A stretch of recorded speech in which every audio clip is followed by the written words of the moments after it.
on January 22nd. I was diagnosed with cancer, It was in 2009. 2009. And what made me go to the doctor is that I had lumps on the back side of my neck. I knew they were there for a while, and then I found out that more appeared on the opposite side of my neck, and I told my wife that I think I need to go to the doctor to have nothing else to have this checked. So we went to the doctor, and the doctor did some tests, blood tests and stuff, and we went home.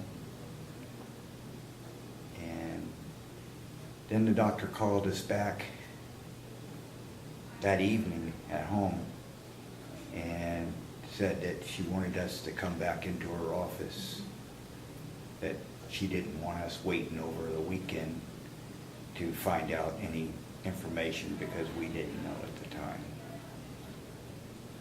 And we went back to her office that evening.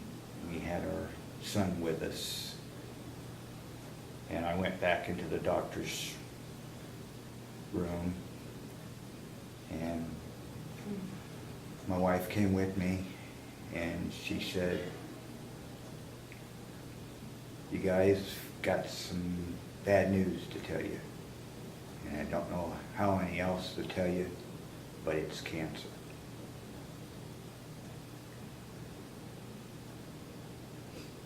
It stunned me, but I accepted it because I was the one tested. And I think it was harder for my wife than myself, because at that point I had it, so I had to just go through the steps that I needed to do. And that very next day, the doctor had already set up an appointment to have a biopsy done of the bumps on my neck with Dr. Kim. And we went in and spoke with him, and they set up a surgery time. Went in and he did the biopsy and came back and confirmed that it was cancer. It was mantle cells lymphoma. And Non-Hodgkin's lymphoma.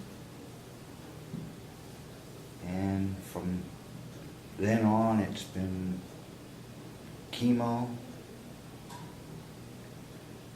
and I've had radiation, and I was just going through the chemo treatments. Help me here. Well, Or was you it had- after No, the... you had several chemo treatments, or one chemo treatment, and then on February 19th, he collapsed, and I had to take him to the ER, and we found out through an MRI that he had a tumor on his spine. And I remember the one thing that stood out in my mind was, he looked at me and he says, "Baby, you know what that means? That means the spine is the highway to the brain." And to me, I knew that it was serious. So immediately he had 13 rounds of a low dose of radiation treatments, along with his chemo treatments, that he had a total of 8 chemo treatments by the time he went into remission in August 15th of 2009. So it was kind of dicey there for a bit for us, but survivors, I guess you can call us. We both knew that we had to tell our son. And we sat down, I believe it was at the dinner table or something, and told him we had something very important that we needed to talk to him about. And basically told him that I had cancer, that I was going to have to go through a lot of treatments and stuff to get it under control. And as far as my family, my mother's was ailing. She wasn't well. And my two brothers, I had contacted them and asked them,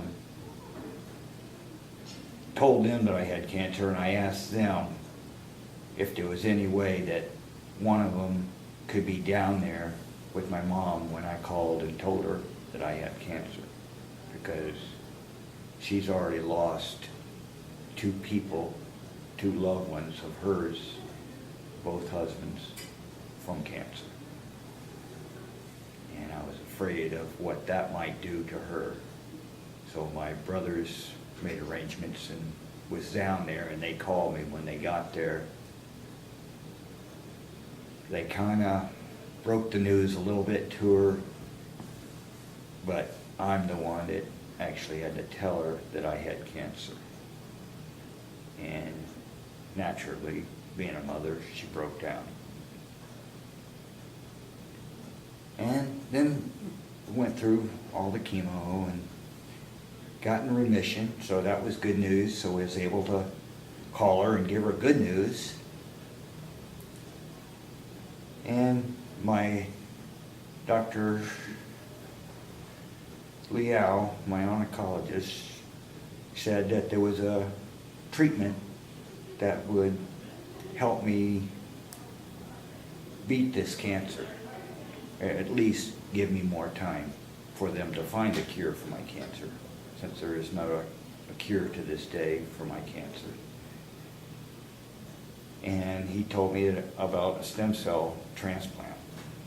It'd be an autologous stem cell transplant where he would donate his own stem cells and receive a certain amount of chemotherapy, and then receive those frozen stem cells back in his body. So we started that process in October of 2009. And I had just lost my job at the start of all of this, and we just knew that through faith and by God that we'd get through that difficult time, because Jon had extensive testing to go through up at Seattle Cancer Care Alliance, where all the treatment would happen, and up at the University of Washington. And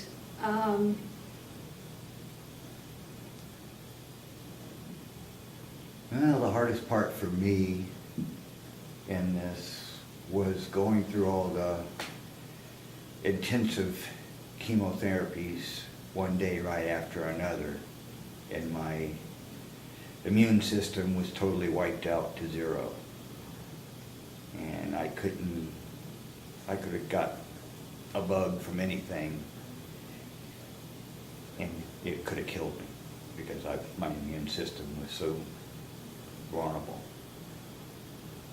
It got to the point where my whole digestive tract, mouth, throat, everything was totally blistered from all the chemo. And I was unable to swallow, hardly talk. And it took a long time for them to get it under control. They had me on Dilaudid, they had me on morphine and stuff to control the pain. But then I finally made up my mind I didn't want to be on those chemicals for the pain. I wanted to actually fight through it on my own. They still gave me food through a feeding tube because my throat was too swollen and raw for me to even swallow any solid foods. And I was in the hospital for, what, a month? from approximately the 25th of December of 2009, and came home on January 15th of 2010.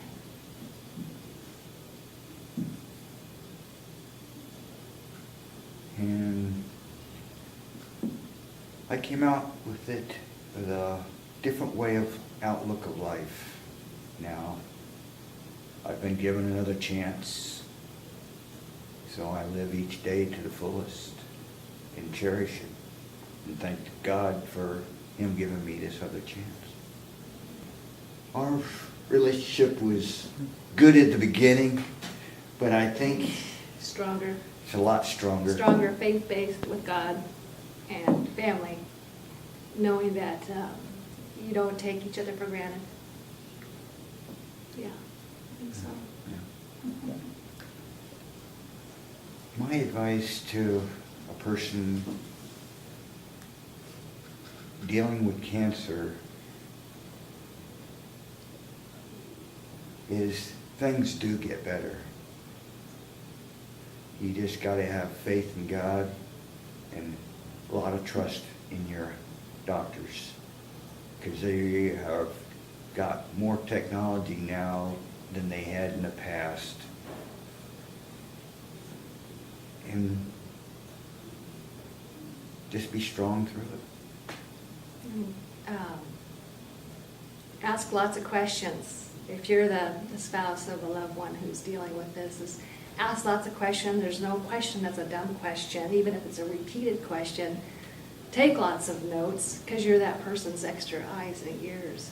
And like I just got finished telling my niece and nephew, who just lost their father to cancer, that it's not about, working hard and making all that money each and every day. It's about living each day to the fullest. And it's not the money that makes happiness. It's about the time and the people and the memories that are made that will make you happy. And that's what you need to enjoy in the here and now. There is hope. And now I am actually totally in remission, even though there's no cure for mine. And I wanted them to know that there is still, you have a life even though you may still have cancer. I know for me that I was like my own advocate for us, finding out information and resources and help and support, and I just want to help and be there for other people that are going through it, knowing that they're not alone. They don't have to do this alone. The wife kind of got me involved in this. A friend of ours, a good friend of ours, had done the fashion show in the past. She was a breast cancer survivor herself. And she thought that it would be fun for us. We were able to last time. We were invited to come last time, but Last year. I wasn't well enough at the time. And she said we should get involved in it.